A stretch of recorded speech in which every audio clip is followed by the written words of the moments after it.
Students, बच्चों आज के लेक्चर में हम लोग कवर करने वाले हैं आउट ऑफ स्टेप प्रोटेक्शन। ठीक है, WAMS wide area measurement system. ठीक है, एंड उसकी एप्लीकेशंस। ठीक है, तो चलिए स्टार्ट करते हैं। Out of step protection. ठीक है, स्टेप प्रोटेक्शन बेसिकली यूज़ कहाँ पे होता है? ठीक है, स्टेप प्रोटेक्शन यूज़ होता है कि आपकी जो भी ट्रांसमिशन लाइन होती है, या जनरेटर प्रोटेक्शन होता है, या अल्टरनेटर प्रोटेक्शन होता है, या मोटर का प्रोटेक्शन होता है। बोलने का मतलब यह है कि किसी भी एपरेटस के प्रोटेक्शन में आप स्टेप प्रोटेक्शन का यूज़ कर सकते हो। ठीक है, लेकिन mostly step out of step protection जो यूज़ होता है वो ट्रांसमिशन लाइन में होता है। ठीक है, अब यहाँ पे बोल रहा है कि जो protect the power system during the unstable और the out of step condition when the two areas of the power system और द टू इंटरकनेक्टेड सिस्टम। जैसे मान लो कोई एक इंटरकनेक्टेड सिस्टम है। ठीक है, interconnected system in the sense उसका मतलब क्या है कि अगर एक जनरेटर ये कनेक्टेड है G1। ठीक है, किसके through? By using the transmission line. ठीक है, ट्रांसमिशन लाइन का रिएक्टेंस क्या होगा? X, आप कुछ भी ले लो, XL। ठीक है, एंड रिसीविंग एंड पे एक जनरेटर आपका ये लगा हुआ है G2। ठीक है, आप इसमें जनरेटर या मोटर, ठीक है, दोनों का कॉम्बिनेशन ले सकते हो, या जनरेटर जनरेटर का ले सकते हो, या मोटर मोटर का ले सकते हो, या जनरेटर मोटर का ले सकते हो। क्लियर है? तो ये किससे कनेक्टेड होंगे? By using the transmission line. ठीक है, अब यहाँ पे सेंडिंग एंड का जो वोल्टेज होगा उसको आप डिनोट कर लो ES से, एंड रिसीविंग एंड का ER से। ठीक है बेटा, अब इसका जो एंगल होगा ये मान लेते हैं यहाँ पे डेल है, एंड यहाँ पे मान लेते हैं 0 है। ठीक है, ES at an angle 0 and ES at an angle del and ER at an angle 0। ठीक है, अब किसी भी इंटरकनेक्टेड सिस्टम में बहुत सारी प्रॉब्लम्स हो सकती है। लॉस ऑफ सिंक्रोनिज्म हो सकता है। ठीक है, या फिर किसी भी अगर बीच के रिएक्टेंस की लाइंस अगर फॉल्टी हो जाए, ठीक है, अगर वहाँ पे फॉल्ट आ जाए तो वहाँ की प्रॉब्लम हो सकती है। ठीक है, बहुत सारी हो सकती है। तो वही चीज़ लिख रहा है, the loss of synchronism the area must be separated from the each other quickly and the automatically in order to avoid the equipment damage. ठीक है, and the shut down of the major portions of the power system. ठीक है, जब भी loss of synchronism होगा या कोई भी फॉल्ट होगा तो वहाँ पे जो आपका एपरेटस है या इक्विपमेंट है उसके डैमेज होने के चांसेस बहुत ज़्यादा बढ़ जाते हैं।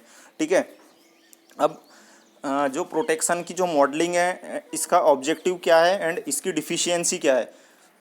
To get all the information needed for the successful out of step protection scheme realization several studies to be carried out. पहला, the selection of the network locations for the placement of the out of step protection system can be best obtain through transient stability studies. ठीक है, बिल्कुल सही है। Transient stability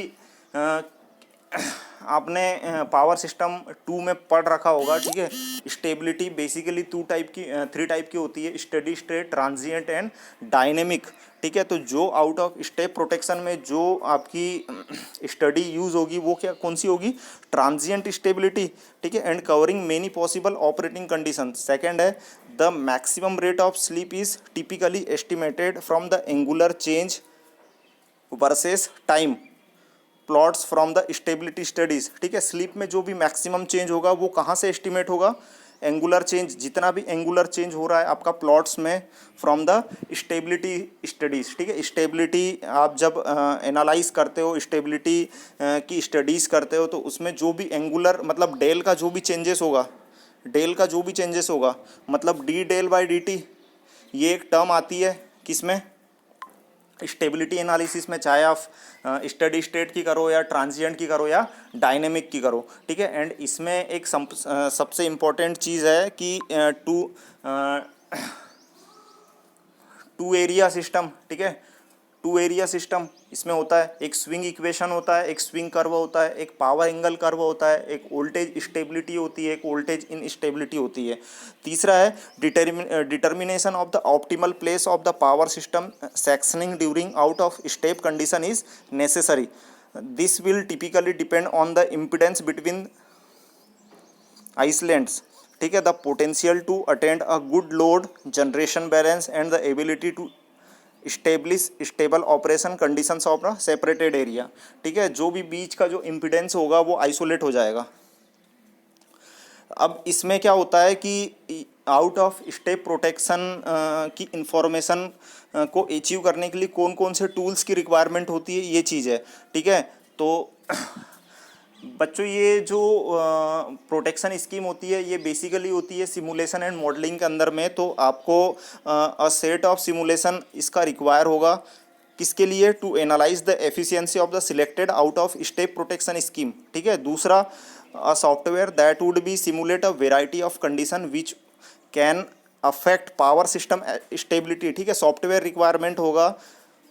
तीसरा है to verify the correct application of the out of step protection scheme and appropriate mathematical model of out of step protection relay should be included in the stability simulation program, ठीक है। Stability simulation programme आपको करते आना चाहिए, तभी out of step protection implement हो सकेगा। To build accurate power system model the precise technical information about all the elements the power system is composed, ठीक है। अब पावर सिस्टम, किसी भी पावर सिस्टम नेटवर्क में कौन कौन से आपके एपरेटस होते हैं, इक्विपमेंट होते हैं। एक तो ट्रांसमिशन लाइन होती है जिसके थ्रू आपके एपरेटस कनेक्टेड होते हैं, sending end to receiving end, transformer होते हैं, जनरेटर होते हैं, मोटर्स होती है, ठीक है, रिएक्टर होती है, रिएक्टेंस लाइन होती है, ETC, ठीक है। अब इन सब चीज़ों को, ये तो हो गई आपकी आउट ऑफ स्टेप प्रोटेक्शन, ठीक है। अब इन चीज़ों को समझने के लिए आपको एक प्रोटेक्शन में एक सिस्टम बनाया जाता है जिसको बोला जाता है WAMS, wide area measurement system, ठीक है। वाइड एरिया मेजरमेंट सिस्टम क्या होता है? It is a consist of advance measurement technology, information tools and operating infrastructure that facilitate the understanding and management of the increasing complex behavior exhibited by a large power system, ठीक है। काफ़ी ज़्यादा large power system की applications में WMS का use होता है। In the present form और WMS में भी use as a stand alone infrastructure that complements the grid conventional supervisory control and the data acquisition system, ठीक है। स्काडा में भी इसका यूज़ होता है। आप स्काडा की जो एप्लीकेशंस पढ़ेंगे उसमें अगर आप प्रोटेक्शन, उससे रिलेटेड अगर आप प्रोटेक्शन का पार्ट देखेंगे, ठीक है, उससे रिलेटेड में प्रोटेक्शन के पार्ट में क्या क्या आएगा, तो उससे रिलेटेड प्रोटेक्शन के पार्ट में WMS की एप्लीकेशन यूज़ होती है, चाहे वो आउट ऑफ स्टेप प्रोटेक्शन हो, चाहे वो आप स्टेप इन प्रोटेक्शन हो, चाहे, ठीक है। इसमें रिलेस भी काफ़ी ज़्यादा यूज़फुल होते हैं, ठीक है। कौन कौन से रिले, ठीक है, मोर रिले, रिएक्टेंस रिले या इम्पीडेंस रिले या रिएक्टेंस रिले, ठीक है बेटा। चलिए इसके बाद अपन दूसरे पार्ट में देखते हैं, ठीक है, ओके।